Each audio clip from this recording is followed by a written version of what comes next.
Today, I'm going to be talking to you guys about what I personally think, in my opinion, is the trigger for nephrotic syndrome. Hello. Thank you for taking your time of day to watch this video. I know I said this in last week's video, but thank you so much again for everyone who is joining me on Jasmine's Journey Instagram page.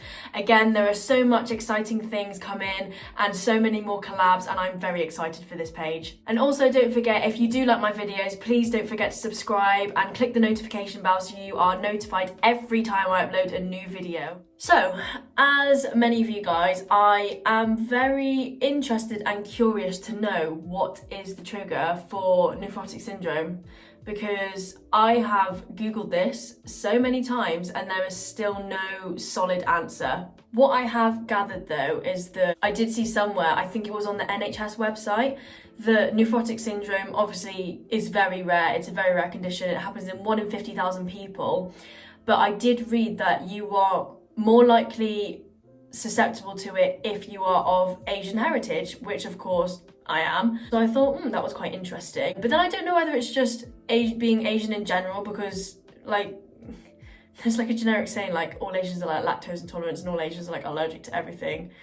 That is literally my life in a nutshell. I personally think NS is very unique. Everyone is different. No two people are the same. Everyone goes on their own journey, and I think everyone's NS is triggered by different things. So I think personally, my NS was maybe triggered by stress. Diet is one, because my diet used to be awful. I mean bad, really bad, but I'll explain that in a minute. And also again, I don't think being Asian doesn't help anything either. This is my story leading up to the day I got diagnosed. I was around 17, turning 18. I had a lot going on.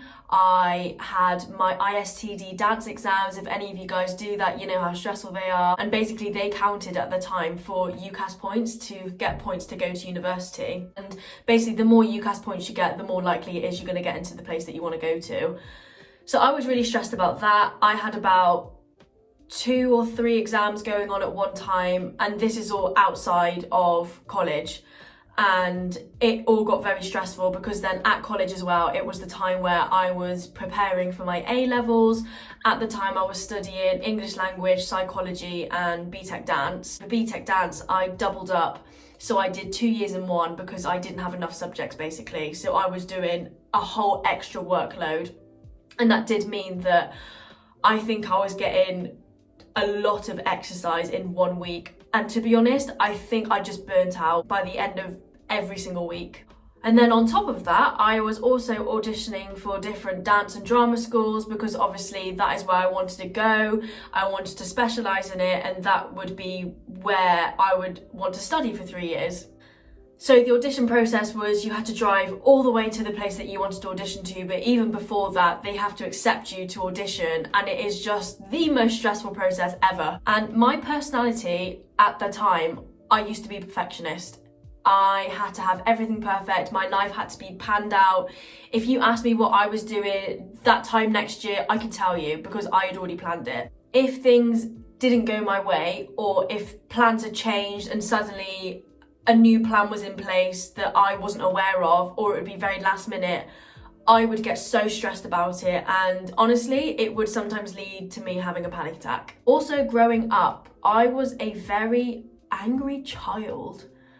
I don't know why, I don't know where this came from. Maybe it was to do with my personality type, I really don't know, but I was a very angry child. And I remember a funny story that my dad told me, that I was 4 or 5 years old and I got really upset and angry about something, so I got this massive watermelon out of the fridge and just smashed it on the floor.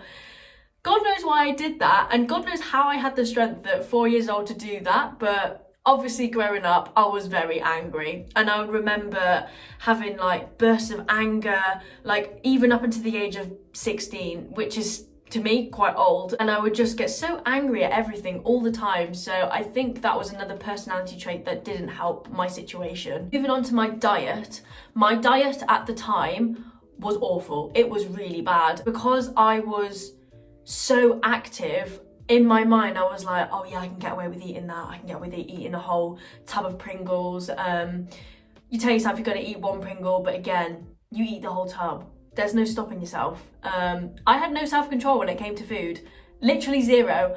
And basically, at the time, so for example, when I was studying for my A-levels, on a Friday, so if you live in the UK, you know what Wetherspoons is, but if you don't, then Wetherspoons is one of the cheapest places to get pub food ever in the UK, and it is so cheap, and it's great for college students because obviously being a college student, you ain't got that much money, so Wetherspoons it is. On a Friday, I would wake up, I wouldn't have any breakfast, not even just on a Friday, any day of the week, I wouldn't have breakfast because I would have to catch the train at 7:30 or 8:10, and I just wouldn't have time because I love my sleep. I would sacrifice my breakfast to have more sleep, put it that way. So I would go to college on an empty stomach and then wait until my lunch break, and for my lunch break, I sometimes would take my own packed lunch if I had prepared it already. In the college canteen, I would always go for the unhealthy options and just the things that were the quickest to eat. So on a Friday, going back to the original story, I would do all of that, and then Wetherspoons, they do Fish Friday. So that's when the speciality dish of that day is fish. So you get fish and chips and a pudding and a drink for something ridiculous like £8 or maybe even cheaper than that. It was so cheap.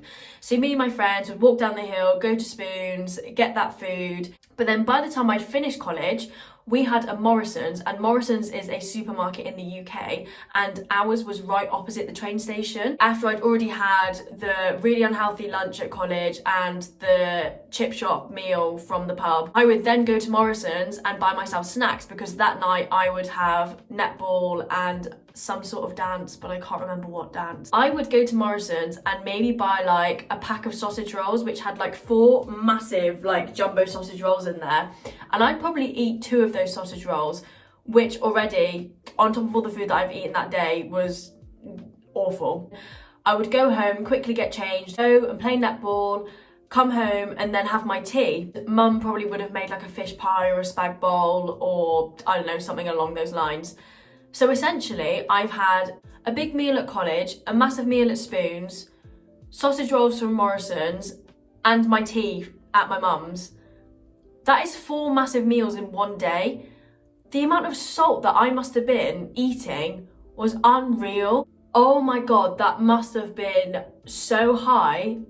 And I think that again was a factor of me getting nephrotic syndrome. Overall, I think I don't know whether we're ever gonna find a trigger for NS, but I do know that research is being done. I really don't know what the trigger is, but I am really interested to see what you guys think is the trigger. So I would love for you guys to comment down below what you think the trigger for your NS is. But I think for mine personally, it was stress, diet, and my ethnicity also didn't help. But I do hope one day that they do find the trigger and cause for NS, because it is mind-baffling how we get this, and still to this day I'm like, I really don't know, like if I did that differently would I still have this and blah blah blah. But you know what, you can't live on what ifs. It is what it is, and you've just got to fight through it, and we're all in this together, not quoting High School Musical. And thank you so much for taking the time to watch another one of my videos. I really do appreciate it. Again, if you enjoy my videos, please do not forget to subscribe and click the notification bell so you are reminded every time I upload. And I guess on that note, I will see you next week, guys. Bye!